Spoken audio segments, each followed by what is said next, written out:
मराठवाडा भूकंपानं हादरला, परभणी, नांदेड, हिंगोलीत भूकंपाचे सौम्य धक्के जाणवले.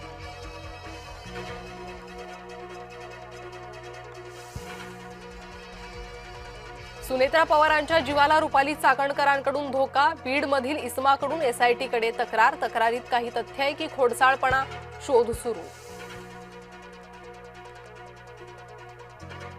भोंदू अशोक खरात प्रकरणात मोठी कारवाई, खरात दाम्पत्याची 3 बँक खाती ईडीकडून सील, संशयास्पद आर्थिक व्यवहारांची सखोल चौकशी सुरू.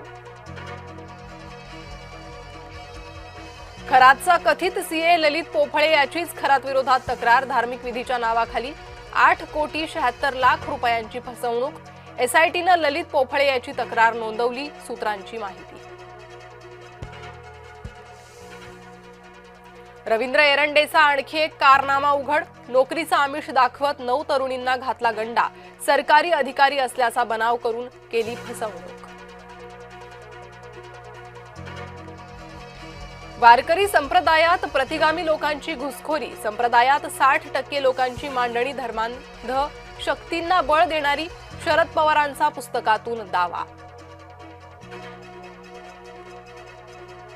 सुनेत्रा पवारांच्या प्रचारासंदर्भात अद्याप कोणाचंही बोलवणं नाही, बोलावलं तर जाईन, सुप्रिया सुळेंनी केलं स्पष्ट.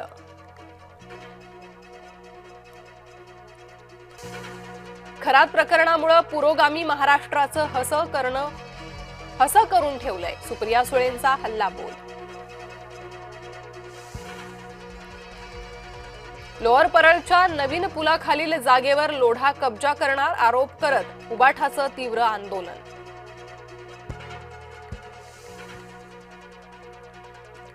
युद्धविरामादरम्यान इराण आणि अमेरिकेची आज प्रत्यक्ष चर्चा, पाकिस्तानच्या इस्लामाबादेत दोन्ही देशांचे प्रतिनिधी साधणार संवाद.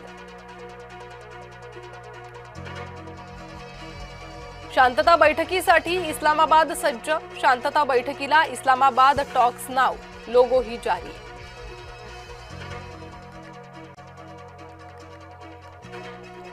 जगातील सर्वात शक्तिशाली रिसेट, इराणबरोबर चर्चेपूर्वी डोनाल्ड ट्रम्प यांची सूचक पोस्ट जागतिक राजकारणात बनली आहे चर्चेचा विषय. वाटाघाटींसाठी इराणच्या अटी, लेबनॉनमध्ये शस्त्रसंधीचा आग्रह, इस्लामाबादमध्ये आज चर्चा.